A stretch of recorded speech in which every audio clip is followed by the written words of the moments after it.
Continuando con el desarrollo de nuestro 15º Seminario sobre Patrimonio Cultural, titulado Territorio y Patrimonio, damos paso a la presentación de la mesa Paisajes Culturales y Valorización del Espacio, instancia que busca dialogar sobre el paisaje cultural como concepto articulador entre el territorio y el patrimonio.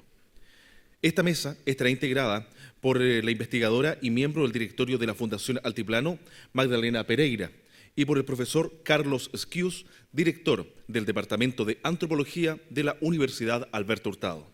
Quien estará a cargo de la moderación de esta mesa será el señor José de Nordenflich, presidente de ICOMOS Chile. A todos ustedes les damos la bienvenida y damos paso a esta mesa titulada Paisajes Culturales y Valorización del Espacio.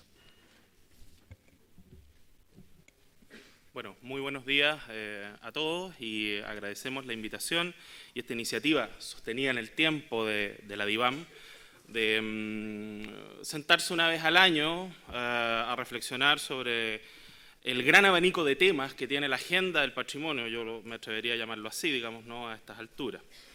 Un par de cuestiones que me gustaría instalar en la mesa, ¿no?, antes de dar paso a los panelistas, a los expositores, y que es un poco, ¿no?, lo que la discusión al interior del ICOMOS, que es el Consejo Internacional de Monumentos y Sitios, que es la institución que yo represento en Chile en esta vuelta, ha ido construyendo como doctrina ya, digamos, ¿no?, en la medida en que la UNESCO lo incorpora y ha ido incorporando, digamos, ¿no es cierto?, toda esta reflexión en las convenciones, digamos, ¿no es cierto?, no solamente la famosa Convención de Patrimonio Mundial y Cultural del año 1972, la que inscribe estos sitios en la lista de Patrimonio Mundial, sino que también otras convenciones que son posteriores y que son igualmente interesantes y creo muy concomitantes para el tema que hoy día nos reúne en esta sesión, y que tiene que ver con la diversidad cultural y que tiene que ver con el patrimonio inmaterial. Si uno quisiera hacer una recapitulación, digamos, ¿no es cierto?, o arqueología del concepto de paisaje cultural, muy probablemente, ¿no?, lo podemos ahí conversar también, habría que llegar también a la conclusión de que es el siglo XIX, en este afán de construcción de identidades nacionales, el que construye el concepto. Muy probablemente, ¿no?, el primero que lo plantea, no con estas palabras, ¿no es cierto?, sea Humboldt, ¿no?, el famoso científico alemán, cuando acuña, ¿no?, un neologismo que él denomina los monumentos de la naturaleza, ¿no? Y precisamente Humboldt llega a esa conclusión después de haber pasado, o casualidad, por América, ¿no? El Amazonas, la cordillera de los Andes, ¿no?, van más allá de un mero hecho natural, sino que, insiste Humboldt, seguramente con otras palabras mucho más claras que las que yo voy a enunciar, insistirá él en la artificialización de la naturaleza por la vía de la construcción cultural del paisaje. Y esa es una cuestión que se va a retomar durante el siglo XX, que particularmente va a estar incluso en el origen de la famosa Convención de Patrimonio Mundial, a lo mejor no muchos de ustedes lo saben, los que instigan, digamos, ¿no es cierto?, la decisión de que la UNESCO en pleno, digamos, ¿cierto?, decida construir, digamos, ¿no es cierto?, este documento del derecho internacional público, son precisamente los colegas que se dedican a la conservación del patrimonio natural. Esto no es una discusión en los años 40 y en los años 50 que venga particularmente del ámbito del patrimonio entendido, digamos, ¿cierto?, como la conservación de la arquitectura o el urbanismo, sino que viene de una discusión de los naturalistas. Y es interesante señalarlo así, ¿no?, porque uno siempre se olvida que esta convención es de patrimonio cultural y natural. Sobre fines del siglo XX, ¿no?, para no ir más lejos, claramente la UNESCO recoge también una recomendación que fue construida a partir de un instrumento deontológico, de una carta, la Carta de Florencia, que es una reunión que hubo en la ciudad italiana, ¿no?, de miembros de ICOMOS, que el año 1978, ya bastante tiempo atrás, ¿no?, zanjaron la primera categoría de patrimonio, ¿no?, entendido como paisaje cultural, y que está asociada, digamos, ¿no es cierto?, particularmente a los paisajes culturales construidos, ¿no?, por el hombre. entiéndase, digamos, ¿no es cierto?, alegóricamente, los parques, los jardines, los grandes conjuntos monumentales que estaban asociados a los emprendimientos urbanísticos, ¿no?, desde la Edad Moderna en adelante. Básicamente es una carta eurocéntrica y es una mirada, digamos, ¿no es cierto?, que atiende a aquello. Por supuesto que hoy día entender paisaje cultural solamente como un parque, ¿no?, un jardín, una plaza, digamos, ¿no es cierto?, o este tipo de, diríamos, ¿no es cierto?, derivados del diseño urbano, por decirlo así, ¿no?, en términos muy rápidos, nos queda estrecho, ¿no?, y viene, ¿no?, la definición en las categorías que hoy día incluye, ¿no?, la Convención de Patrimonio Mundial dentro de las taxonomías, digamos, ¿no es cierto?, para incluir sitios en la lista de Patrimonio Mundial, que apelan básicamente a tres situaciones. Primero, estos paisajes culturales construidos, artificiales, que tienen valor histórico y estético, ¿no?, Versalles, por ejemplo, ¿no?, y muchos otros.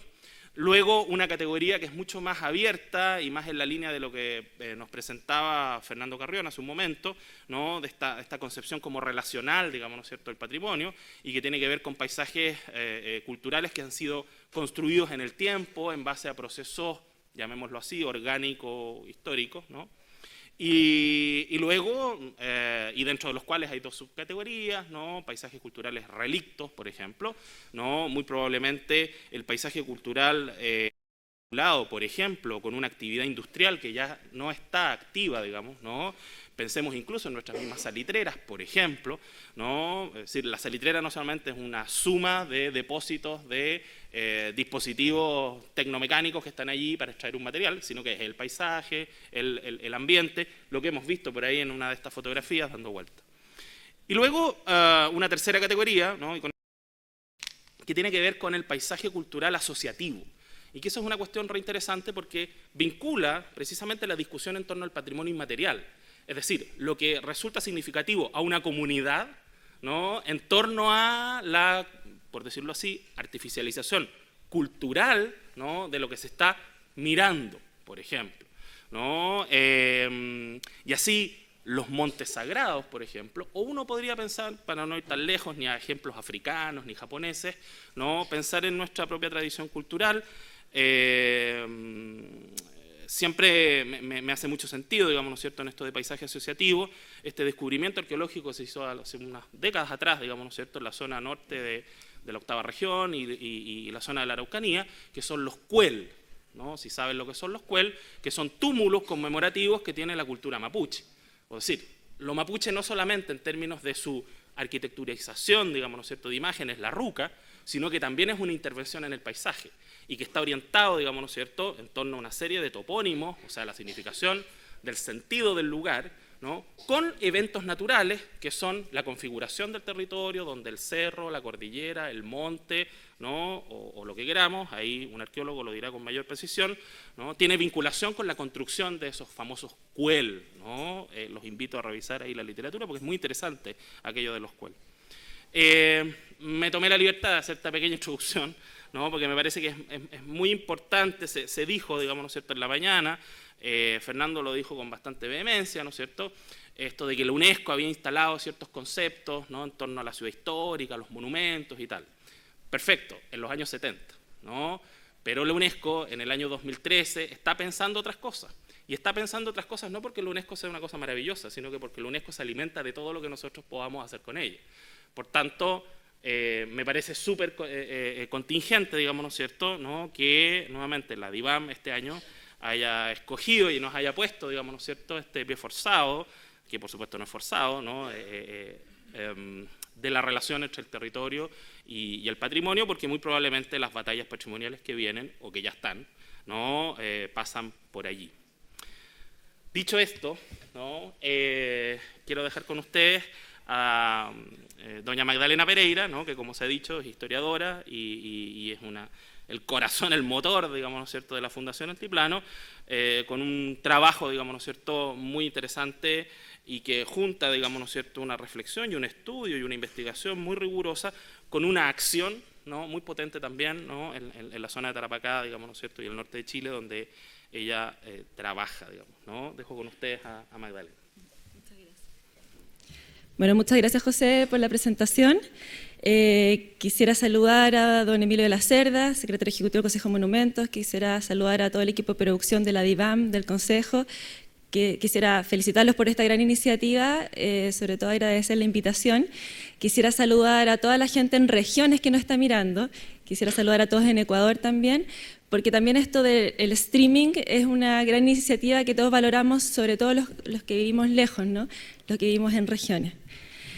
Bueno, lo que voy a presentar hoy, con las disculpas de aquí el moderador, don José de Nordenfleet, es una presentación que ya hicimos, no es la misma exactamente, pero que presentamos en mayo durante el Encuentro Barroco, un congreso que organizamos Fundación Altiplano en conjunto a Visión Cultural de Bolivia.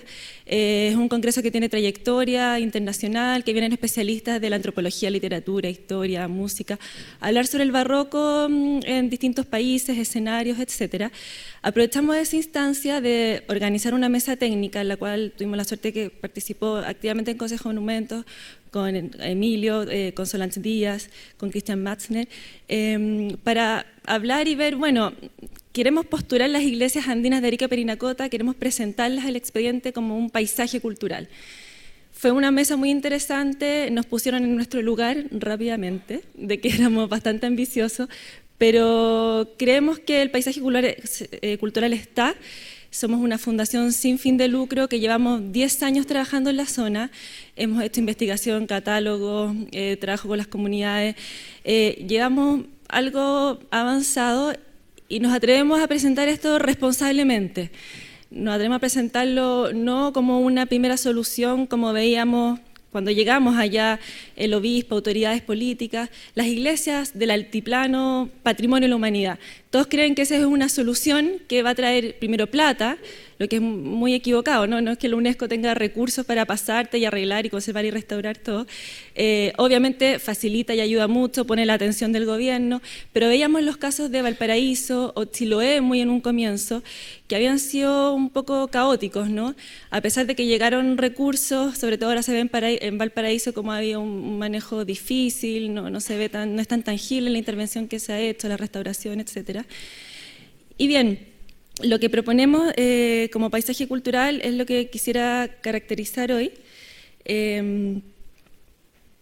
Me refiero a la periferia, desde la periferia a un paisaje cultural. ¿Por qué? Haciendo un paso vertiginoso por lo que ha sido la historia, el pasado de Arica. Desde acá nosotros, bueno, yo soy santiaguina y sé que desde la zona central uno ve a Arica y mira el morro y la bandera chilena, la toma del morro. Agradecí mucho el feriado que tuvimos regional en junio, el 7 de junio, fue una verdadera fiesta, somos los primeros en Chile que tenemos este feriado regional. Pero uno dice, bueno, Arica empieza desde 1880, Arica empieza desde las glorias del ejército, claramente una perspectiva, o sea, desde la historiografía del 19, desde las glorias de la identidad chilena, había que chilenizar el territorio. Pero ¿qué ha pasado después de la toma del Morro? En 1929 un tratado de paz, un árbitro norteamericano desde el barco decía ya, Arica para Chile, Tacna para Perú. Arica y Tacna siempre fueron ciudades hermanas, o sea, Arica era un puerto que desde las crónicas uno ve que no era muy agradable para vivir, había muy mal olor por todo el guano que tiene en la costa, había malaria, muchas enfermedades, una ciudad muy cosmopolita, pero no era tan agradable, entonces la gente mayoritariamente vivía en Tacna y sí viajaba al puerto y estaba todo el comercio, bueno, estaban las cajas reales en Arica, etcétera. Pero eran una ciudad hermana. Entonces ahora uno ve como Tacna está bien y Arica está mal, Arica está bien y Tacna está mal, como que parecieran necesitarse todavía para poder vivir bien. Pero en fin, desde el Tratado de Paz en adelante, bueno, don Carlos Ibáñez del Campo declara este puerto libre, viene la Junta de Adelanto, hay mucha actividad económica, los televisores Boloco, se arman autos, la General Motors. La verdad que la cosa económicamente parece bien para Arica. Sin embargo, de a poco, a pesar de esta Junta de Adelanto que hizo una gran construcción en Arica con el modernismo, viene Bresciani, Castillo, grandes arquitectos, hicieron un gran estadio mundialista, una gran piscina olímpica también para campeonatos internacionales, tenemos la población Chinchorro con todo un modernismo espectacular. Y bueno, después pasa el tiempo, se complican las cosas, la década del 70-80, se le quita la condición de puerto libre, nace la SOFRI en Iquique, y Arica empieza a caer en una verdadera depresión endógena. la gente espera que vuelva la Junta de Adelantos, que vuelva el adelanto, que vuelvan los proyectos, que vuelva la inversión. Y empiezan a aumentarse de colectivos, de taxis, muchos buses, porque la gente está esperando que llegue algún tipo de subsidio. Tú dices, pero ¿cómo es esto? O sea, realmente Arica se ganó por la guerra, pero claro, el objeto de la guerra estaba en Iquique, estaba el salitre, ¿no? Estaba inmediatamente al sur. Da la impresión de que el Estado como que nunca supo muy bien qué hacer con Arica. Y es algo real y lo digo porque vivo ahí. Y bien, Arica siempre mira hacia la costa, el puerto, pero no mira hacia el interior, ¿no? Hacia el mundo andino. El mismo Puerto Libre provocó que se despoblara bastante el interior. Mucha gente llega a vivir a la ciudad, de hecho había que poblar esta nueva región de Chile. ¿Y qué es lo que pasa en el interior? Esto es una conceptualización del paisaje cultural que se ha visto bastante en este sustrato natural, donde la actividad humana interviene, etcétera, que son estas categorías y definiciones también UNESCO. Pero ¿qué pasa con Arica? Que siempre miró al mundo andino, siempre miró al interior, porque Arica no es el norte de Chile, es el sur del ámbito surandino. Entonces me estoy refiriendo al sur del Perú, al altiplano peruano, al altiplano boliviano, al noroeste argentino y al norte de Chile, que tiene una cultura, una geografía común. Y este ámbito surandino tiene dos itinerarios culturales muy relevantes y reconocidos, como el Capac Ñam, ¿cierto? Y como lo fue también la Ruta de la Plata, que para nosotros los chilenos es muy desconocido, ya que miramos a Arica desde la toma del Morro, y qué pasó con la República Peruana atrás, y qué pasó con la época colonial de Arica, con este puerto, que desde 1574, que el virrey Toledo decreta este puerto de entrada del Azogue, que venía desde Huancavelica, y la salida de la Plata de Potosí, fueron prácticamente 2 siglos, más de 2 siglos, 2 siglos y medio de recuas de mulas desfilando desde Potosí por todo el altiplano, una verdadera travesía para llegar hasta el puerto de Arica, y todos estos pueblitos andinos que surtían estas mulas, estos arrieros que cargaban toda esta plata, que tenían que descansar en la noche, descargarlas, volverlas a cargar al día siguiente, caminando 30, 35 kilómetros. O sea, todos estos pueblos tuvieron una vida muy activa que miraba hacia lo andino, miraba hacia el interior. Miraba al puerto, sí, para descargar el mineral y cargar también mercaderías que venían desde otras partes, pero el motor económico estaba en la zona andina. Este es un mapa del siglo XVIII donde se señala la ruta que venía desde Potosí, y ahí dice camino para el puerto de Arica, y entra ahí por la cordillera, llegando hasta el puerto. ¿Qué referentes tenemos nosotros similares alrededor en este ámbito surandino? Tenemos el Valle del Colca, que es muy parecido a la precordillera ariqueña. El Valle del Colca, que ya terminó su expediente UNESCO, está en presentación, han hecho un gran trabajo, la Agencia de Cooperación Española invirtió muchísimo también en la restauración de las iglesias, en general alternativas de desarrollo para la agricultura, ganadería, etcétera. ¿Qué otro referente tenemos? Las iglesias del altiplano boliviano, en la misma Ruta de la Plata, como Copacabana, Andamarca, Curaguara de Caranga, el mismo paisaje cultural, que hay algunos artículos de Mireya Díaz que habla sobre el Sajama y todo este parque natural que hay al otro lado de la frontera, al otro lado del Chungará, en Tambo Quemado. Luego tenemos también la quebrada de Humahuaca, en Argentina, que según entiendo es el único paisaje cultural declarado como tal, al menos en Sudamérica. Y estamos nosotros insertos alrededor de todo este contexto geográfico, natural y cultural. ¿Qué es lo que tenemos nosotros? Tenemos 3 ecozonas bien diferenciadas, como los valles bajos, entre los 1000 y 2000 metros de altura. Son verdaderos valles fértiles, con guayabas, frutos de maracuyá, peras, manzanas, vegetales, unos verdaderos vergeles de oasis que tienen sus iglesitas que testimonian también este paso de los antiguos caminos de La Plata y antiguos caminos troperos de conexión entre las distintas ciudades.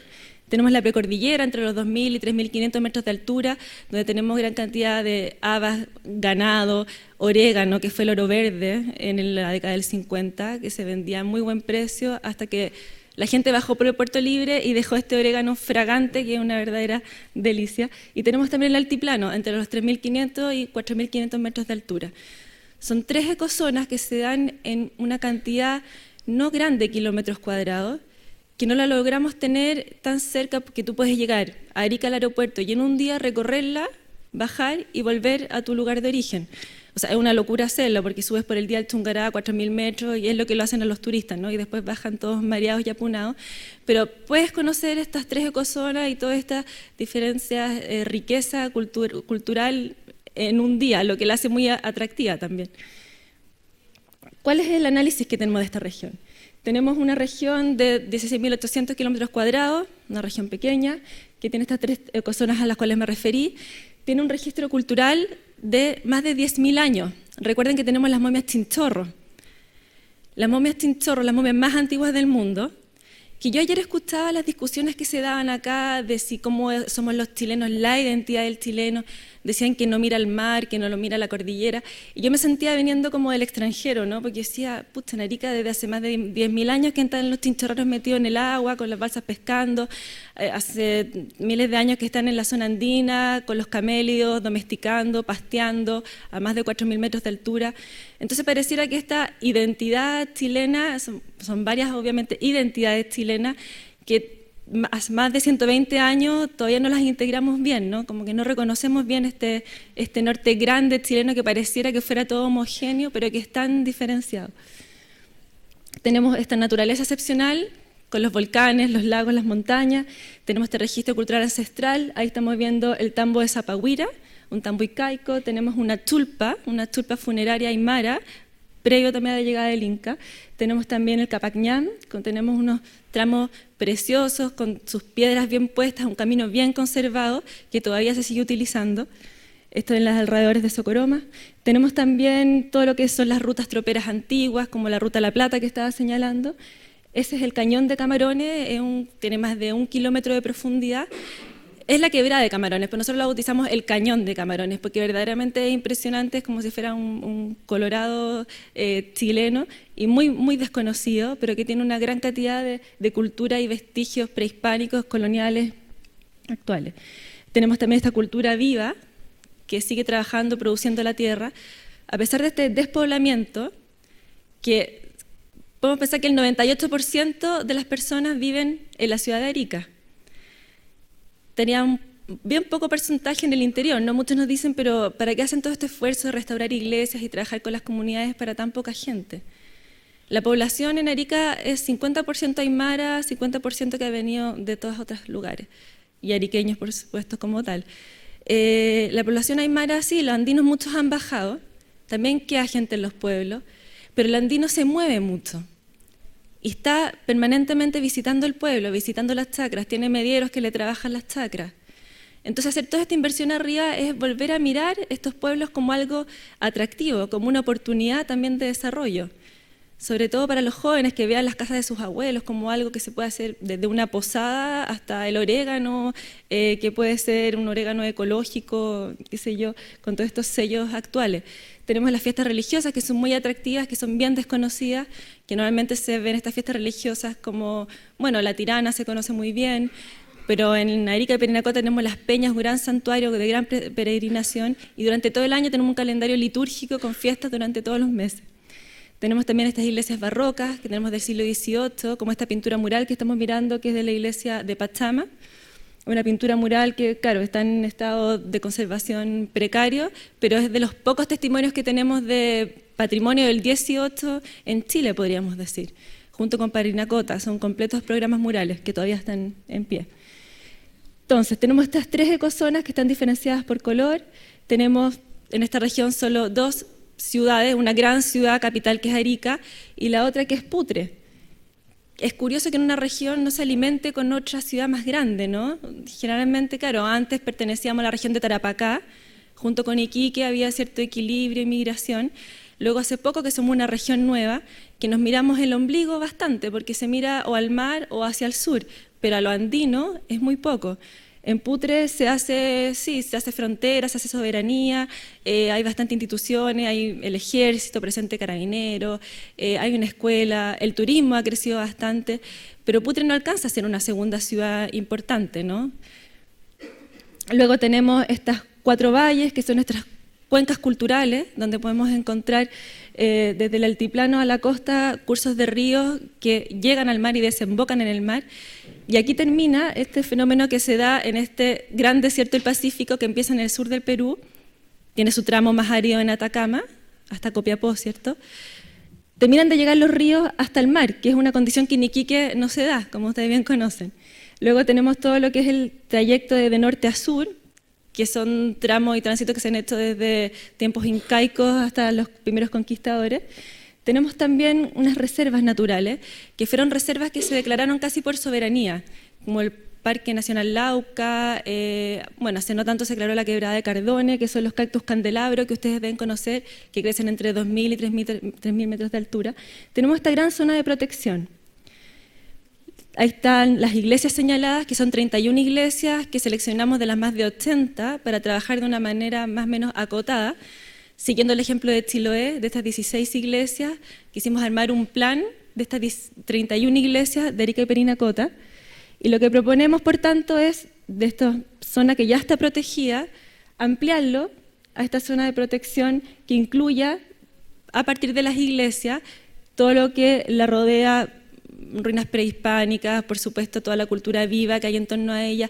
Y muchos discuten por qué las iglesias, que el tema siempre genera conflicto, pero es algo muy sencillo, muy sensato. Cuando nosotros llegamos ahí a contemplar, a mirar y a aprender de la cultura andina, la iglesia es el corazón de ellos, es en la iglesia donde conservan la preservación de sus ritos ancestrales aymara, los ritos católicos, las fiestas tradicionales. En Livílcar, un pueblo que queda abandonado, que se llega a 8 horas a pie, no vive nadie. Pero una vez al año, para el 24 de agosto en San Bartolomé, suben 250 personas, cargando a los músicos sus bombos, cargando las mulas con todo lo necesario para habilitar un pueblo que no tiene luz, que no tiene nada, por 3 días para hacer una fiesta. Es una producción verdaderamente impresionante, pero eso te revela el alma, el corazón de ellos, cuál es su primera necesidad. Incluso hay muchos que se sabe que son evangélicos de otras religiones, pero que igual van a la fiesta y van a revitalizar y a volver a hacer este ciclo anual para asegurar que la familia esté bien, que la parte agrícola funcione bien, que la salud esté bien. Ellos necesitan esta conexión con lo sagrado. Entonces, cuando ellos nos convocaron a trabajar allá, querían restaurar sus iglesias. Habían tenido problemas con el año 2001, el sur del Perú, en Arequipa, hubo un terremoto muy fuerte, el 2005, después hubo un terremoto en Iquique. Ellos querían tener en buen estado sus iglesias. Y ellos son los mejores agentes conservadores de estas, porque sabemos que los sacerdotes, hay pocos, difícilmente están en los pueblos, hay misiones esporádicas, y es gracias a las comunidades que se han conservado y que ellas mantienen sus cargos tradicionales de mayordomo, que cuidan los altares, de fabriquero, que cuidan las llaves, que cuidan el templo, y estos cargos tradicionales de dónde vienen, de las antiguas cofradías coloniales.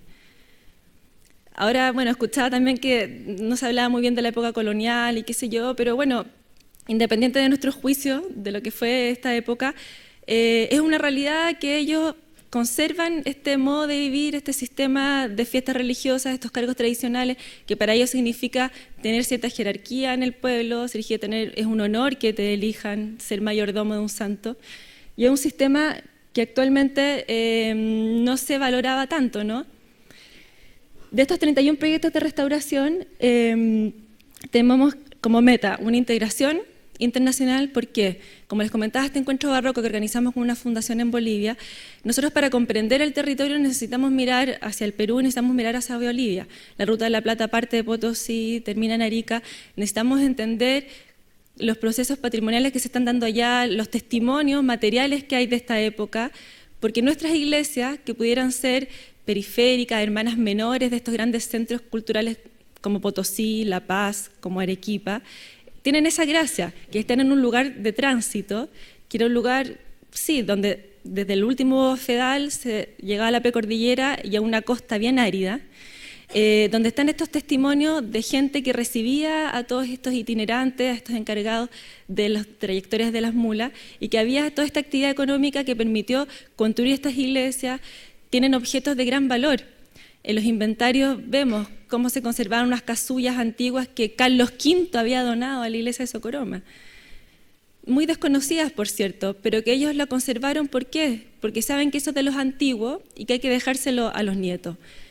Bueno, la cultura aymara, como dice, tienden a mirar el futuro hacia atrás, ¿no? Hacia los antepasados y proyectarlo adelante. esa es una inversión para la ejecución de las 31 iglesias, que la idea es ejecutarla de aquí a 5 años. Si vamos caso a caso, se va muriendo en el intento, ¿no? Lo importante de planificar esto es que poder trabajar en varios casos al mismo tiempo. Llevamos en la 8ª iglesia ya restaurada, hemos tenido muy buenos resultados con la comunidad, como les voy a mostrar más adelante. Eso es lo que le llamamos el modelo de gestión.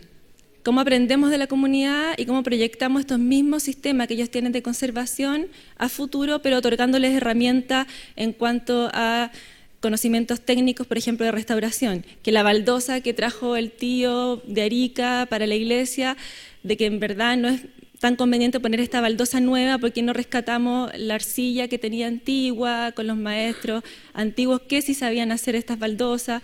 Está todo, como ustedes saben, en la educación, pero por cierto en instalar las capacidades para restaurar, en recuperar estos oficios ancestrales.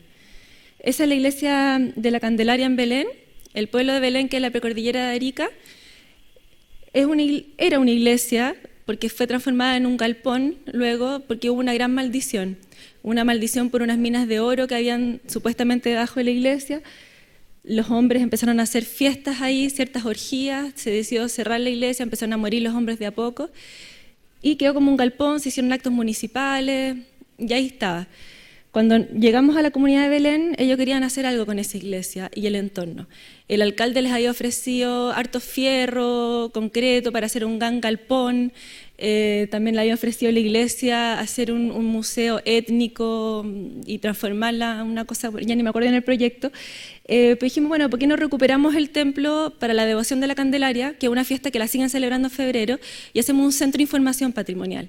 Y habilitamos algunas vitrinas para mostrar el patrimonio que tienen, algunos paneles de información, algo muy sutil, donde en el mismo interior de la iglesia se puedan celebrar también conciertos, se pueden hacer otro tipo de ceremonias. La comunidad accedió a habilitar a esta iglesia como un centro de información patrimonial y sobre todo el entorno, en vez de hacer esta plaza gigante, o sea, este galpón con fierro y concreto y tapar todo, les interesó replicar las terrazas de cultivo que están al lado. O sea, esta es una arquitectura nueva, se podría decir, pero basada en los elementos patrimoniales existentes en el lugar y en mismo consenso con la comunidad. Esto puede generar todo tipo de discusiones también, pero era mejor dejar el cerro con las piedras, ¿cierto? Es muy bonito también ese entorno, pero ¿qué es lo que pasa? La modernidad llega, llegan las platas, que creemos que muchas veces la riqueza es el principal que atenta contra el patrimonio. Cuando llega mucha plata se empiezan a hacer grandes barbaridades también. A veces alcaldes que están apurados, que tienen una dirección de obras pequeña, replican diseños de otras partes de la zona central, y se empiezan a ver como las mismas viviendas sociales, ¿no? Que a veces ensucian bastante este paisaje, que es el tesoro que ellos tienen. Este es el Centro de Información Patrimonial de la Candelaria. Ahora están llegando turistas, ha generado interés. Las comunidades quieren el turismo también porque conocen el caso de San Pedro. Pero nosotros les insistimos, San Pedro no es la solución. O sea, no queremos que las comunidades tampoco terminen vendiendo souvenirs o de alguna manera queden desplazadas de lo que es todo este turismo patrimonial.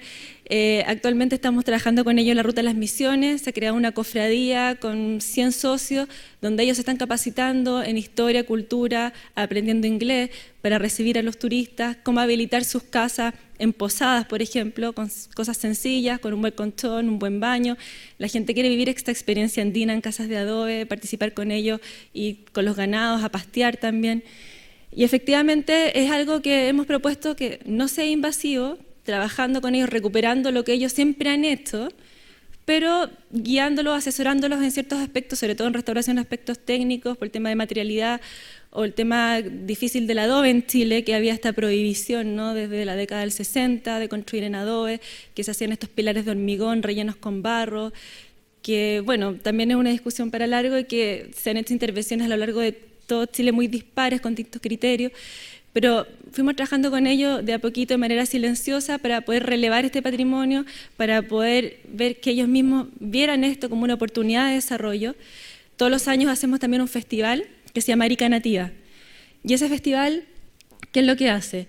Queremos mirar que los jóvenes andinos que están viviendo en las ciudades, que están mirando el hip hop, que se quieren ir a las minas de Antofagasta a trabajar o a las minas de Iquique, que vean esta alternativa en sus pueblos. Sabemos que el audiovisual engancha muy bien a los jóvenes y este festival de cine es un festival de cine rural, donde llegan de todas partes del mundo distintos casos, con comunidades indígenas, son temas que pasan fuera de la ciudad.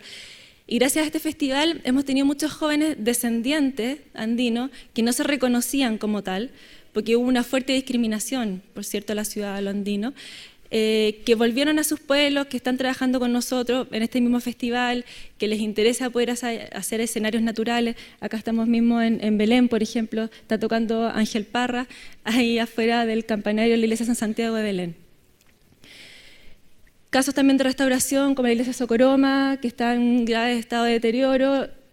Acabamos de recién inaugurarlo, lo trabajamos en modalidad escuela-taller, que es la manera en que dejamos instalada la capacidad de restauración en cada pueblo.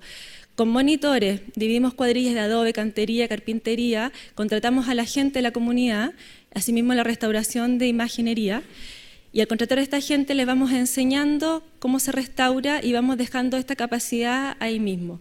La idea es que estas grandes licitaciones o restauraciones que son carísimas, que al Estado le cuestan mucho dinero, a veces conseguir con las empresas privadas, no tienen por qué ser tan caras. Si tenemos la capacidad y si ellos mismos constituyen pequeñas constructoras, podrían trabajar en esto a una escala económica bastante más barata, ¿no? Y lo que proponemos en el futuro, ¿por qué queremos ser paisaje cultural? Es para que sea una reserva natural y cultural, ¿no? Como veíamos también, se ve la proyección que hay a futuro. Si en el 2010 teníamos 51% de población urbana y 49% de población rural, por cierto, las cifras del 2050 van a tender a ser un 69 versus un 31.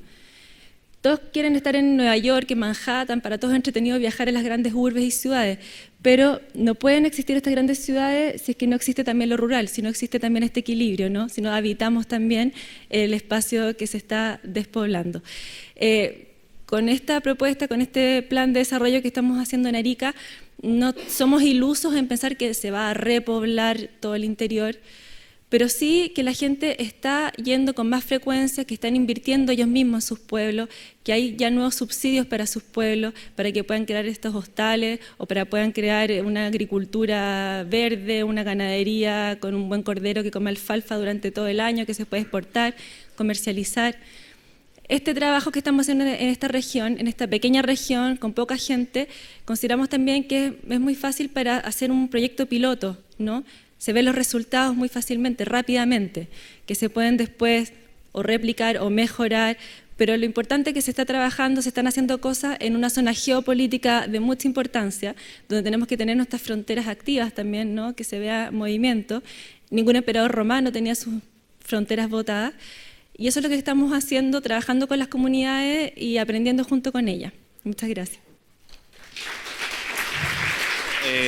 Para continuar con la mesa, vamos a darle la palabra al doctor Juan Carlos Esquivel, que es antropólogo y que es director del Departamento de Antropología de la Universidad Alberto Hurtado. Juan Carlos. Gracias. Bien, buenas tardes ya a esta altura, muchas gracias por la invitación. Celebro la iniciativa que han tenido y bueno, tomaré mi tiempo rápidamente para no extraviar mi ruta patrimonial en este día. Tal vez una advertencia inicial. En mi planteamiento no hago la distinción entre paisaje natural y paisaje cultural. Creo que hay mucha historia natural entre los seres humanos y hay mucha historia humana entre los seres no humanos y por lo tanto asumo que estamos frente a una misma sola situación. Por lo tanto, haré mi resumen y de modo tal de no dejar, digamos, cartas sobrantes y trataremos de entrar en detalle en algunos aspectos de esta presentación. El paisaje lo voy a entender como un amasijo vibrante de símbolos y acciones de seres humanos y no humanos en sus interacciones recíprocas. Y el significado del paisaje deriva de la inmersión práctica de las comunidades, de las especies y de las personas que los frecuentan. Entonces, en ese sentido, el paisaje no lo veo como una realidad escénica, sino más bien como el fruto de la intersección de trayectorias vitales de seres humanos y no humanos en contextos que son históricamente cambiantes. Y fruto de esas interacciones es como los paisajes, entiendo, adquieren sentido y pertinencia histórica. Es un proceso, por lo tanto, que se impregna por la acción de quienes se involucran en su modelado, para bien o para mal, y plantea desde este punto de vista, para quienes trabajamos en el mundo de los seres humanos y no humanos, ciertos desafíos morales, ciertas responsabilidades con respecto a la continuidad, no a la conservación, sino que a la continuidad de los paisajes. Vamos a ver bien ese detalle después. Y especialmente por el tratamiento que le damos a los otros seres que pueblan el paisaje, que pueden ser ranas, pueden ser rocas, pueden ser volcanes. Lo revisamos este ejemplo, a partir de un ejemplo del sur de Chile. Vamos a cambiar de paisaje, esto es como para ilustrar, digamos, la belleza escénica del país, ¿no? Vamos a irnos del norte al sur, nos vamos a ir del desierto a los bosques, tomando, digamos, dos poblaciones en particular, y trataremos, digamos, de concluir algo con respecto a nuestras responsabilidades respecto del paisaje, que vayan mucho más allá estas responsabilidades que una mera declaratoria simpática y bien dicha, muy correcta en lo político, sobre la conservación o el uso, voy a evitar esa palabra, el uso sustentable de ese paisaje. Como esquema, sí, cambia, no cambió nada. ¿Se dispara para allá? ¿No? Bien. En términos del esquema que voy a seguir, básicamente voy a profundizar en la definición que acabo de dar de paisaje. Voy a hablar de las muchas trayectorias que en este caso se dan en la cuenca del río Valdivia, que es una cuenca binacional que nace en el lago Lácar en Argentina y se viene por el Pirihueco bajando hacia el suroeste, donde voy a tomar dos localidades, Milleuco y Las Coloradas, una en la parte alta y otra en la parte baja de la cuenca, y voy a terminar al estilo, digamos, de nuestra querida geógrafa británica Doreen Massey, reclamando por el paisaje. ¿Qué es un paisaje? Aquí hay una frase que me interesa citar, las ideas nunca son tan nuevas. Miguel de Unamuno, en la agonía del cristianismo, establece algo que es tremendamente importante en la reflexión filosófica, sociológica, antropológica del tiempo contemporáneo. Y supone, digamos, don Miguel, con lo porfiado que era, que tienen conciencia todos los vivientes y las rocas mismas. O sea, estamos en una relación entre vivientes, ¿ya? Que también viven. Un poco la idea de Spinoza, del conatus, ¿no? La inercia de las cosas, que también es la inercia de los seres humanos, que también es la inercia de aquello que puebla, ¿no es cierto?, nuestro planeta. Y la evolución, digamos, de estos seres, y la evolución orgánica de estos seres, no es sino, nos dice don Miguel, la lucha por la plenitud de la conciencia a través del dolor, a través del conflicto, a través de la tensión, y se constituye, y este es el punto central para toda mi argumentación, en una constante aspiración a ser otros sin dejar de ser lo que somos. Y ese es como el punto medular, digamos, entendemos la diversidad, entendemos nuestro posicionamiento, entendemos el posicionamiento de otros, pero cuando hablamos de otros, cuando hablamos de paisaje, entendemos que nuestra existencia se constituye a partir de la existencia de los otros, no a partir de la negación de los otros. Tres supuestos iniciales para empezar la tarea. Aquí le tomamos la imagen, solamente le cambiamos el género a Ingold. Hay que meterse al mundo. No existe esta ficción que Occidente nos dejó como herencia de que el mundo está allá afuera. Nosotros estamos dentro del mundo. La visión, digamos, globocéntrica merece ser transformada y disputada desde la visión tan simple y modesta de somos parte del mundo. Este es nuestro mundo de vida. Nos parece que estuviera afuera, pero eso es una ficción que se ha producido como producto de la modernización. Segundo, lo decíamos en la definición inicial, los paisajes son estos enjambres vivientes de cosas entreveradas. Paisajes vivientes de cosas entreveradas. ¿Qué quiere decir esto?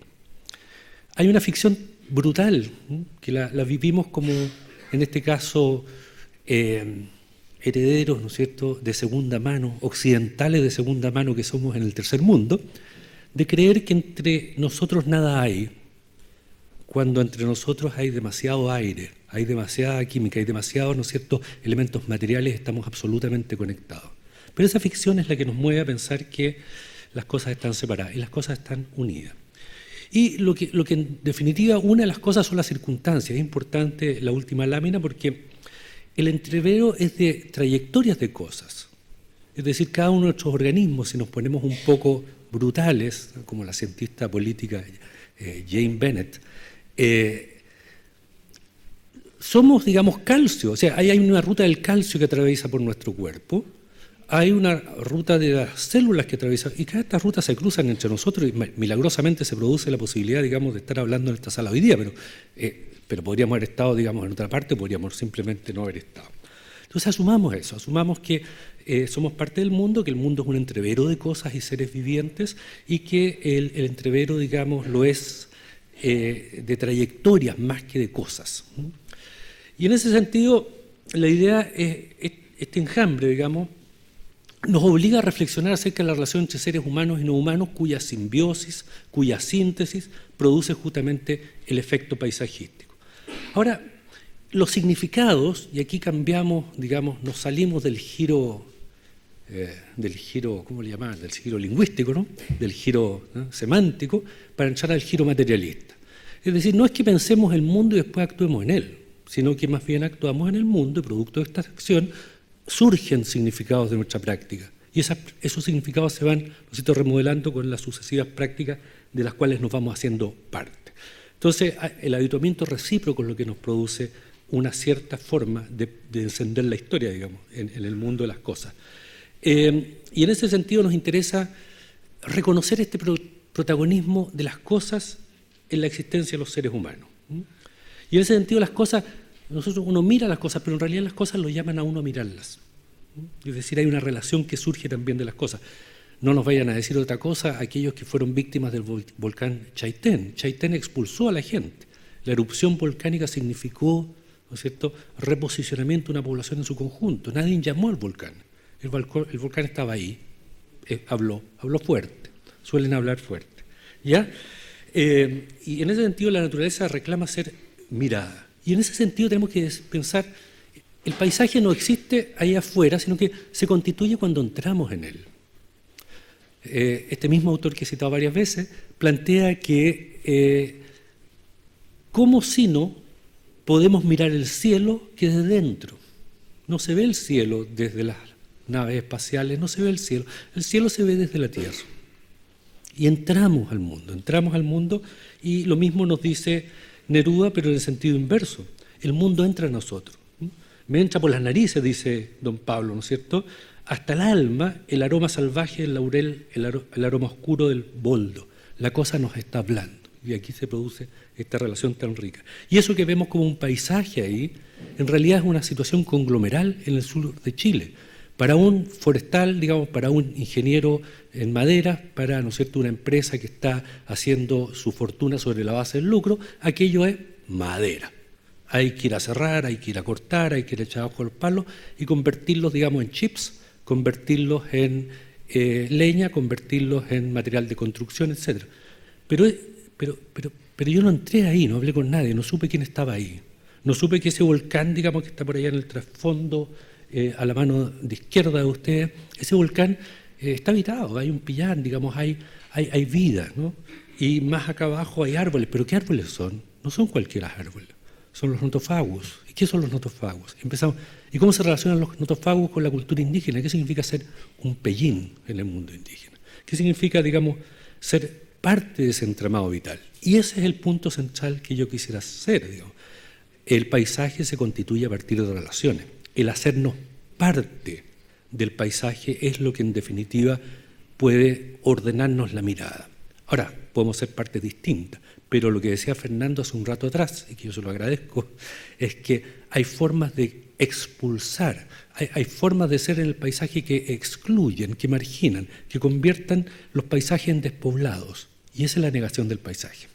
Entonces lo que nos interesa es reconocernos como parte de un paisaje en el cual nosotros estamos inmersos. Y el paisaje es este argumento material, digamos, que entraña significados y relaciones para las comunidades, y aquí pongo el acento, cuyas existencias dependen de su continuidad. Y hay un problema civilizatorio. Yo decía, la compañera al final de su exposición nos decía, bueno, Manhattan no puede existir sin el mundo rural. Efectivamente, hay un punto de quiebre. Yo no puedo entender la historia de Bélgica si no entiendo la historia del Congo. Me es muy difícil entender la historia de Inglaterra sin la India. Me resulta difícil entender, digamos, Estados Unidos sin Latinoamérica. Por lo tanto, tengo que entender que ahí hay, ¿no?, una dependencia que está siendo olvidada, obviada, omitida, y de la cual tenemos que hacernos parte. Los paisajes son parte, ¿no?, constitutiva de la existencia social de los seres humanos. Y al final de cuentas, en la última vuelta, el que no hubiera paisaje significaría que no hubiese historia. Y el que no hubiese historia significaría que no hubiese paisaje. La lámina de abajo la coloco aquí porque este hábito modernizador, este hábito, digamos, más que modernizador, este hábito devastador, ¿no es cierto?, de paisaje, se produce tempranamente. Esta es una lámina de la Edad Media y con motivaciones religiosas. Aquí tenemos a San Bonifacio, un misionero inglés en Alemania, derrumbando árboles, porque los árboles son expresión de los cultos germánicos antiguos. Y hay que eliminar, digamos, este roble, hay que sacarlo de ahí, ¿no es cierto?, y hacerlo parte de, ¿no es cierto?, de la industria comercial, de la industria religiosa de la época. Hoy día estamos jugando con árboles que los convertimos en parte de la industria comercial de la época, cuando estos son básicamente expresión, por ejemplo, de la religiosidad mapuche. Cortar un roble no es fácil. No es fácil porque sea duro, sino porque hay un ser espiritual radicado en ese árbol. Bueno, las localidades que yo consideré, esto está en el sur de Chile, está a 846 kilómetros la ciudad de Valdivia, del sur de Chile, y la cuenca es bien extraña. A ver si voy a aprender a usar este juguete. Si no la achunto es porque tomé mucho alcohol anoche. No, me da vergüenza. Ustedes no vieron esto, ni los que están viendo por televisión tampoco, ¿ya? Bueno, esta es una... Uy, qué malo. La cuenca es así, ¿eh? Es una cuenca que no es longitud, los centralinos no saben estas cosas, pero no es que vaya del cerro al río, al mar, sino que merodea y llega entonces a estos dos lugares. Bueno, voy a hacer esta parte metodológica un poquito más. Entonces decimos, paisaje, cultura, naturaleza, seres humanos, son una simbiosis, son una mezcla, una hibridación. ¿Cómo los podemos estudiar entonces? Bueno, simplemente de dos maneras, es decir, metámonos al paisaje y veamos qué es lo que el paisaje nos está diciendo desde el punto de vista de la práctica, caminemos, paseemos. Estas cosas a los geógrafos y a los antropólogos les gusta ponerle palabras difíciles. Bueno, hagamos un transecto participativo, ¿ya? Bonito, suena elegante, ¿ya? Paseemos, ¿eh?, con la gente y conversemos. Los antropólogos hablan de las entrevistas en profundidad, estas cosas. Conversemos. ¿Qué es lo que nos dicen los paseos y qué nos dicen las conversaciones? Y en ese sentido nos dicen lo siguiente. Primero nos dice una localidad, la que está en la cordillera, que es una comunidad mapuche, o mapunche, como normalmente se denominan las comunidades del interior de la cuenca, es de la comunidad Juan Necul o Milleuco. Claramente ahí encontramos con que no hay gran biodiversidad, tenemos un hotspot de la biodiversidad, hay mayor biodiversidad. Y si nos metemos, ¿no es cierto?, en Las Coloradas, que es una isla de la Isla del Rey, perdón, es una pequeña localidad de la Isla del Rey en medio de un río, hay poca biodiversidad. Tenemos paños extensos, digamos, de praderas y, y bosques, plantaciones forestales, en el caso de Las Coloradas, versus paños de bosque nativo y algo de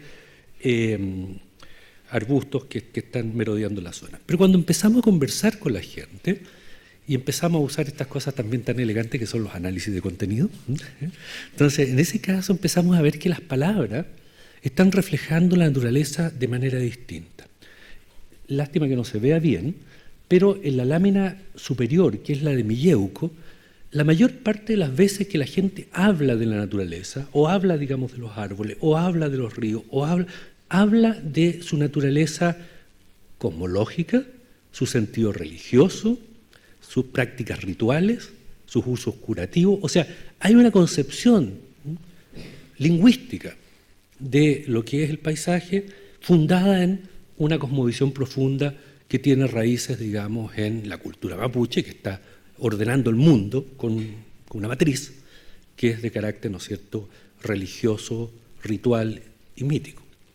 Nos vamos hacia abajo en la lámina y lo que más se destaca en términos de referencias idiomáticas tienen que ver con los, 1, la contaminación, 2, ¿no es cierto?, los usos comerciales de la madera, 3, ¿no es cierto?, el tema del tratamiento del agua, 4, o sea, son temas que tienen que ver con la lesión, con el deterioro, con el debilitamiento, con la fragilidad de un sistema paisajístico que claramente está averiado, pero donde la matriz, insisto, que gobierna la mente de los actores, el habituamiento que se ha producido, tiene que ver con la búsqueda del oro. Recién también la compañera hablaba de el oro como una señal fatídica, ¿sí?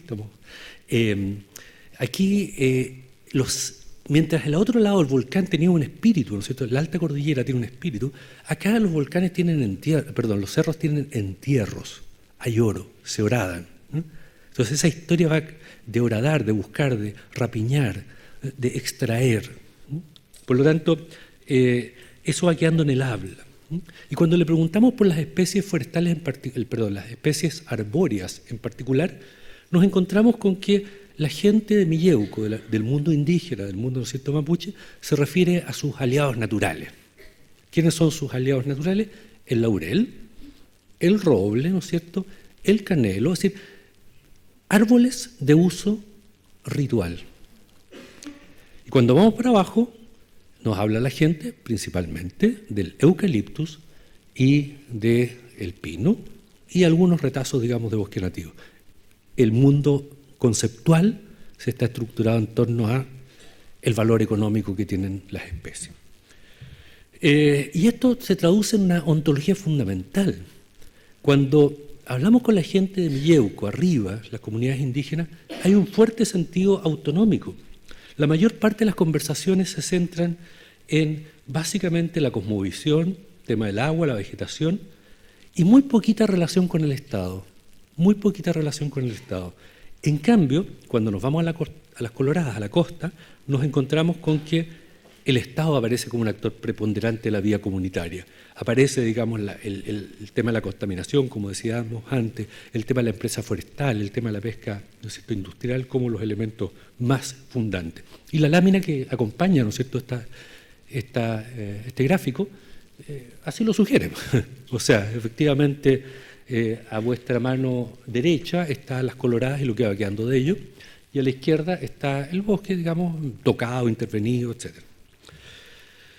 Bueno, claramente aquí volvemos y con esto recapitulamos y terminamos para alegría de vuestra, mía no tanto, pero bueno. Este carácter co-constituido del paisaje. Las ideas se metabolizan en el paisaje y el paisaje se metaboliza en las ideas. Y pongo los ejemplos que están abajo porque, siguiendo a Unamuno, esta lucha por la conciencia que permea a los humanos y no humanos hace que cuando los humanos vean en un cierto árbol, una cierta especie arbórea, un significado religioso, lo cuidan, lo protegen, le piden permiso, se castigan a sí mismos por cortarlo, etc. Hay una regulación del tratamiento que se le da al árbol por el concepto que los seres humanos se proporcionan a sí mismos en la relación habituada con la naturaleza a través del tiempo. Pero el árbol también habla. O sea, a nadie se le ocurriría, por ejemplo, armarse un ataúd sobre la base de un canelo. En el caso del mundo mapuche, que son las láminas de abajo, claramente tenemos esta canoa mortuoria, el huampo, ¿ya?, como un recurso material para los entierros, que no son entierros. Y para eso necesitamos una madera adecuada. Y el laurel se presta para eso y el roble se presta para eso, que no son ni el roble europeo ni es laurel europeo, pero no tenemos tiempo para entrar en esos detalles que son muy importantes, pero quedarán para otra oportunidad. Bueno, aquí estamos en la contradicción final, que yo creo que no es muy distinta de las contradicciones que se han visto en las ceremonias anteriores. Perdón, en las presentaciones anteriores. La ceremonia está imbuido con el espíritu litúrgico religioso mapuche.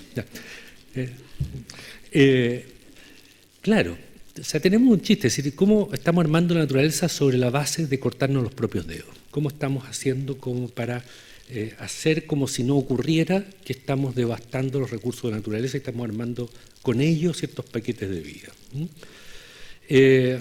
Claro, es lo que ocurre cuando los árboles ven trocada su propia naturaleza, su propia inercia, su propia trayectoria, para usar la palabra que usábamos al principio, por la codicia que su cuerpo despierta en el leñador, en su victimario. Y claro, yo diría, la fragilidad del paisaje es la consecuencia inevitable de este debilitamiento moral que hay en la relación con las cosas.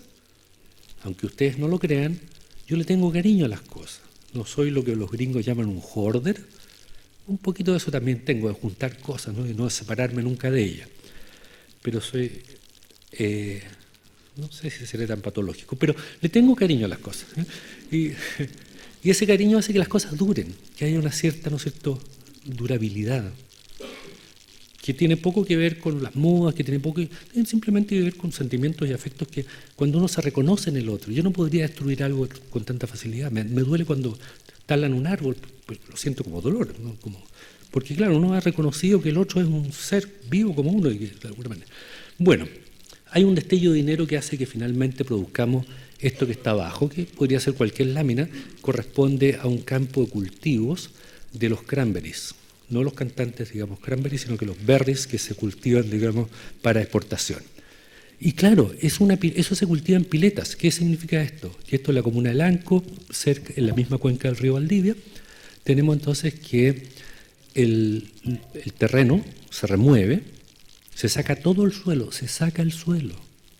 se colocan piletas, se construye una especie de dique al estilo castillo medieval y dentro de eso se plantan en el agua estos berries, y los berries van creciendo en esas piletas.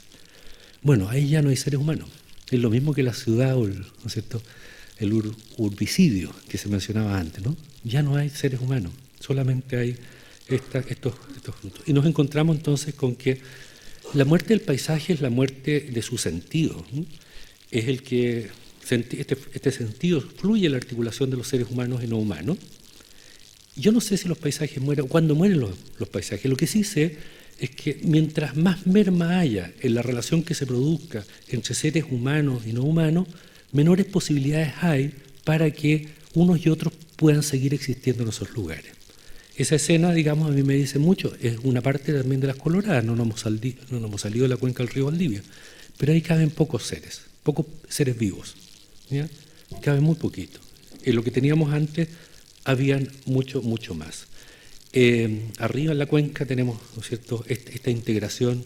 Ahí no podemos separar la idea de volcán, no podemos separar la idea del monte, del tren, que es un monte sagrado, no podemos separar la idea del lago, que tiene una profundidad mítica en lo literal, el subfondo, ni podemos olvidarnos de esa muerte de ese cacique, ni que entre medio de todos esos personajes está Claudio Gay, o Gay, como quieran llamarlo.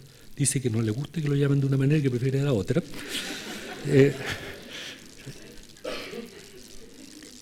No debería haber dicho eso, no. Ya. Y él está autodibujado en la escena, Entonces él va, digamos, en el siglo XIX y se encuentra con esto. Este era el mundo, este era un mundo palpitante, era este amasijo vibrante de seres humanos y no humanos que se reunían en torno, digamos, a un acto celebratorio. Eso ya no es Panguipulli. Hoy día es una ciudadela, digamos, donde producto del esquema modernizante ya los seres humanos no existen. Bien, agradezco vuestra paciencia y dejo hasta aquí la presentación.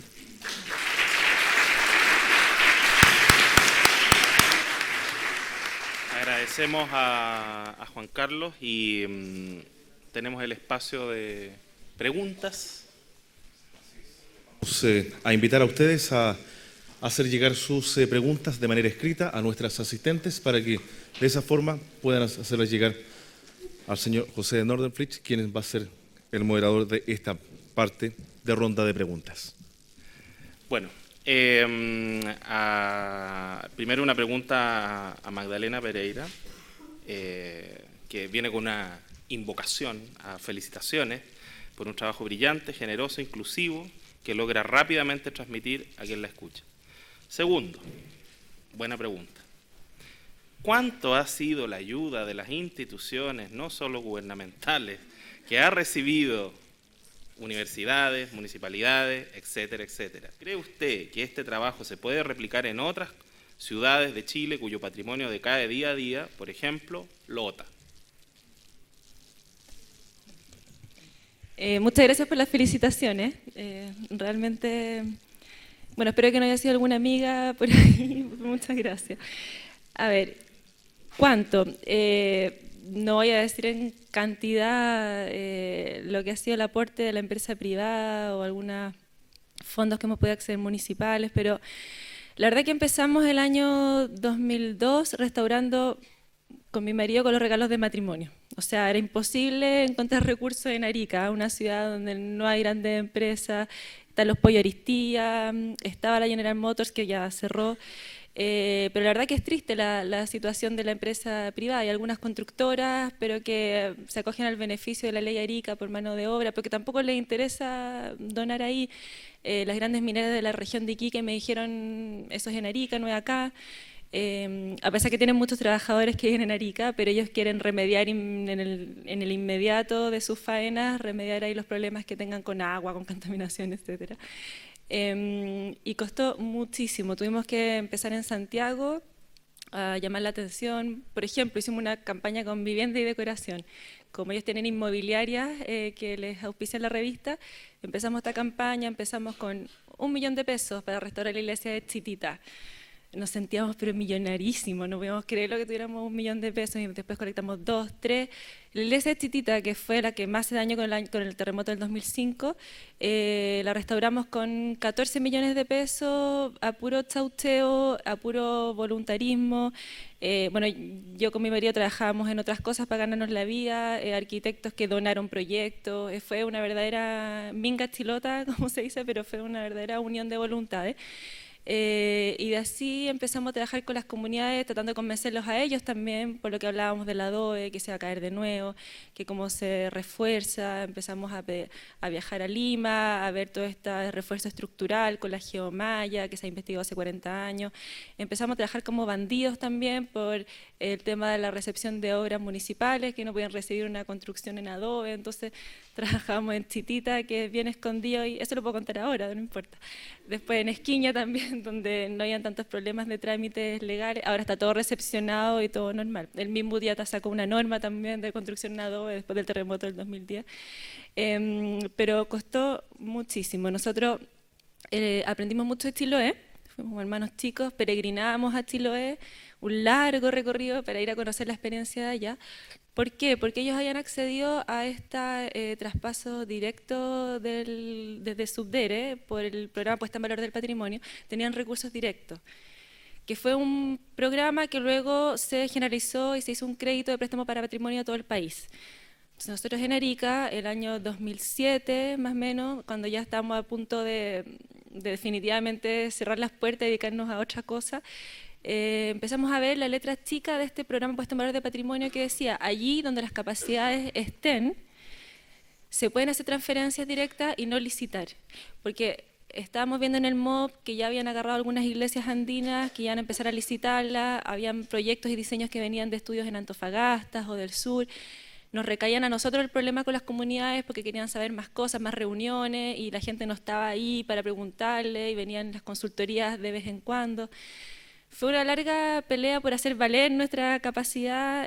Nos asesoramos con muy buenos arquitectos chilenos, también con arquitectos del Perú, con maestros también adoberos del Perú, de Bolivia también.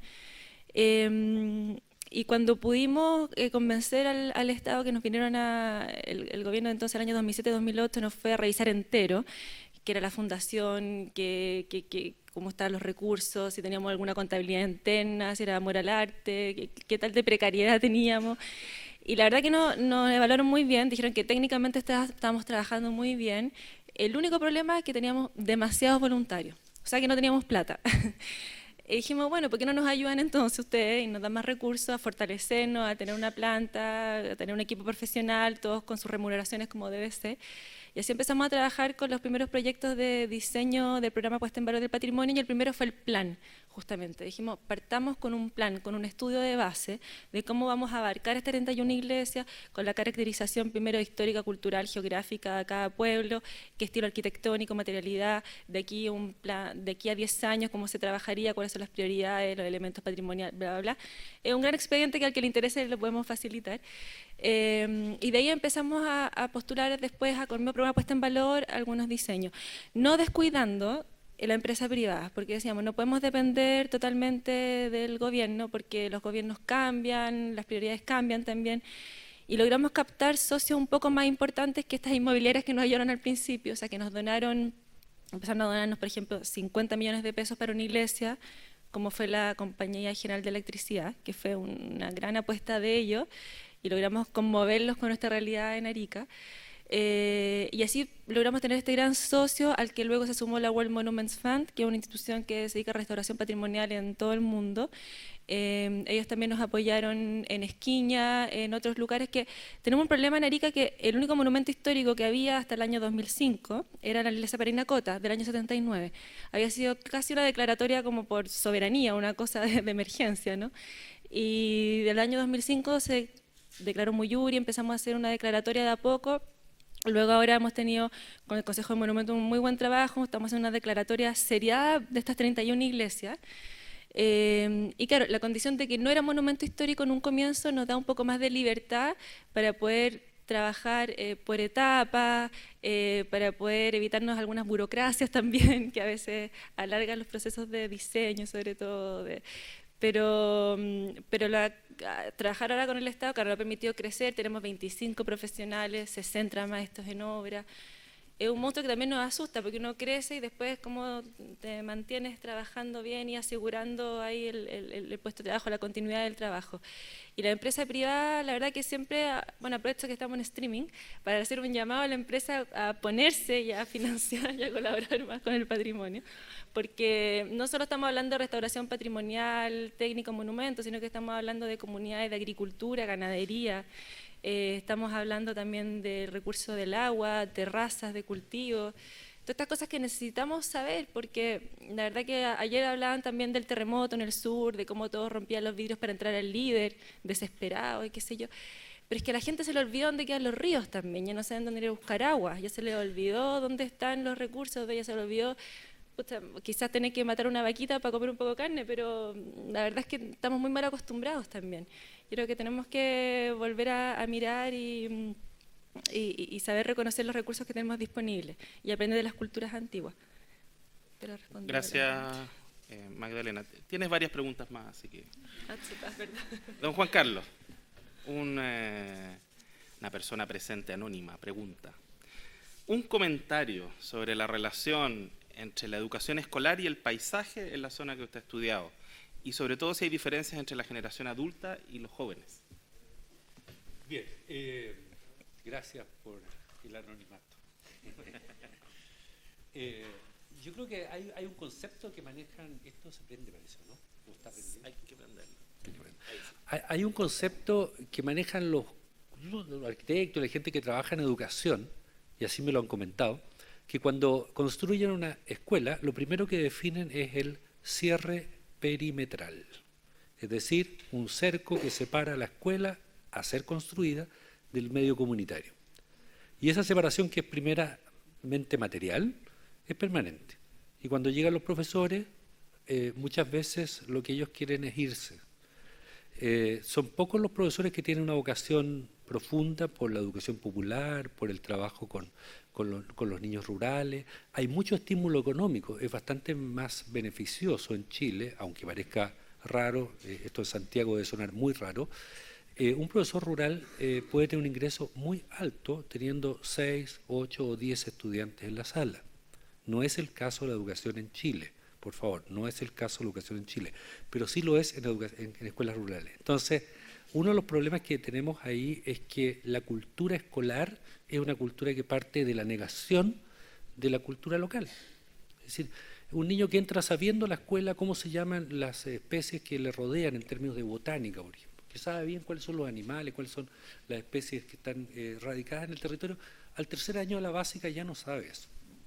Y tampoco sabe lo otro, tampoco sabe muy bien cómo sacar, digamos, una suma, ¿no? O sea, les cuesta un poco. Entonces, creo que hay un primer componente fundamental ahí, cómo hacemos escuela en el mundo local. Y lo que tú dices es cierto, porque estamos europeizados y eso está súper claro, es decir, uno sabe dónde está el Támesis, un esterito que corre por ahí, ¿no es cierto?, en un país del norte. No sabemos dónde están, digamos, nuestros ríos, ¿para qué decir dónde está Salta o Jujuy? O dónde está nuestra querida hermana, aprovecho que estamos en streaming también, esto es políticamente absolutamente incorrecto, pero expresar mi enojo por el padecimiento de su presidente en los días anteriores. No tenemos idea de eso, no tenemos idea de nuestros países que están al lado de nosotros, pero sí sabemos, digamos, del antiguo Egipto. Entonces yo creo que hay un tema ahí de mucho... El famoso currículum monocultural, digamos. Mucho monocultural. Totalmente. ¿Hay una segunda pregunta en esa pregunta? Sí. Anónima? La diferencia entre los adultos y los jóvenes. Ya. Creo que es importante, se hacía en la conferencia anterior esta distinción que yo creo que es tremendamente importante de hacer. O sea, efectivamente son cohortes donde los jóvenes representan un mundo que los adultos ya no vivimos. O sea, yo creo que el tema de cómo estamos conectados con el mundo es muy diferente si hablamos de los jóvenes. Ahora, hay un problema que es común, creo yo, y es que en el uso de las tecnologías de información, de las TICs famosas, hay mucho de interacción, hay mucha comunicación y hay muy poco de civilidad. Entonces, cuando se hacen manifestaciones públicas como las que hemos vivido estos años, los chicos salen rápidamente a la calle, desarrollan, digamos, una protesta, pero rápidamente se devuelven a sus casas. No hay este trabajo cívico de juntarse, de reunirse, de discutir, de trabajar juntos en pos de una cierta tarea.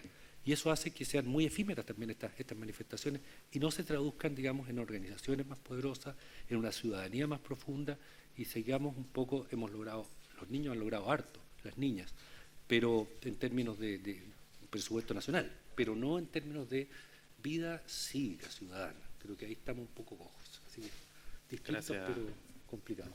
Gracias, Juan Carlos. En atención al tiempo, porque falta una mesa más y todos queremos escucharla, de las 49 preguntas que hay para la Fundación Altiplano, voy a elegir una al azar, esta. Ojo, conociendo el fracaso del patrimonio mundial, incluyendo la gentrificación de la quebrada de Humahuaca, en Argentina, ¿por qué insistir en el patrimonio mundial para la región de Arica? A. ¿Cómo asegurar que la cultura que se quiere proteger no se congele y se convierta en una maqueta en manos de los operadores globales? Ahí está. Y aquí están las demás. A ver, sí, de acuerdo, y de hecho, escuchando la conferencia de David Atkinson, escuchando también a Fernando Carrión y a varios más, bueno, paisaje cultural no es una exclusividad de UNESCO, disculpando el representante aquí de ICOMO. No, obviamente, o sea, nosotros insistimos en relevar esta región y mostrar un paisaje cultural y mostrar toda esta riqueza. Y como le insistí, hay una presión muy grande en la región por sentirse también reconocidos, que tiene mucho que ver con esto de ser UNESCO y Patrimonio de la Humanidad. Desde un comienzo, como les decía, cuando llegamos todos querían que todo esto fuera Patrimonio de la Humanidad sin tener idea realmente qué significaba, pero está como esto de que ya eres importante, te conocen desde afuera o te van a llegar platas o qué sé yo. Y la verdad que no, o sea, lo creemos importante porque efectivamente, o sea, pone las miradas desde afuera, se pueden acceder a más recursos internacionales y también te protege el área. Pero ¿por qué se quiere proteger que no se congele y se convierta en una maqueta en manos de los operadores globales? A ver, la identidad en Arica, por lo menos la identidad aymara es súper fuerte. Yo creo que un profesor me lo dijo en la universidad, hablamos de la globalización y todo este fenómeno, pero esto va a favorecer a las minorías. Bueno, lo vimos en el ataque a las Torres Gemelas, o sea, se están fortaleciendo muchísimo los grupos étnicos, culturales, etcétera, para distinguirse. Es algo cierto de que frente a toda esta globalización se están concentrando y tratando de cada uno su cultura de mostrarla y hasta ser más independiente. Yo no creo que que se congele y uno deje esto como en manos de estos operadores globales, para nada, porque el trabajo, al menos en nuestra experiencia, lo hemos hecho muy desde abajo, o sea, del sustrato, ahí mismo en los pueblos, conociendo todas las falencias, primero reconociendo que las comunidades no existen. O sea, la comunidad indígena es una figura legal porque CONADI, qué sé yo, se acceden a subsidios, se arreglan los canales, etcétera. Pero las comunidades, ¿qué es lo que son? Son una serie de familias, la mayoría de ellas peleadas entre sí a muerte, por el bisabuelo, tatarabuelo, que no sé qué, que le dijo la abuela, que le quitó el terreno, que el ganado se lo comió, que no sé qué. Y uno identificando realmente quiénes son los que están ahí habitando el lugar, quienes a veces que son parte de la comunidad indígena supuestamente, pero que no están nunca en el pueblo y ni les interesa, y están haciendo política en otras partes, en la ciudad o saliendo por la radio. Uno identifica cuáles son las familias que están ahí, quienes al final tú empiezas un proyecto y terminas con ellos, quienes calladitos están trabajando, quieren un futuro para sus hijos distintos, que sí vivan en el pueblo, que sigan con sus raíces fuertes. Yo esto de los operadores globales o de congelar la cultura no creo que sea tal, no lo veo así. No sé qué experiencia haya en realidad de que haya pasado eso. Pero una buena pregunta, gracias. Bueno, con esta pregunta cerramos la mesa, agradecemos a los panelistas y los invitamos a continuar con el seminario.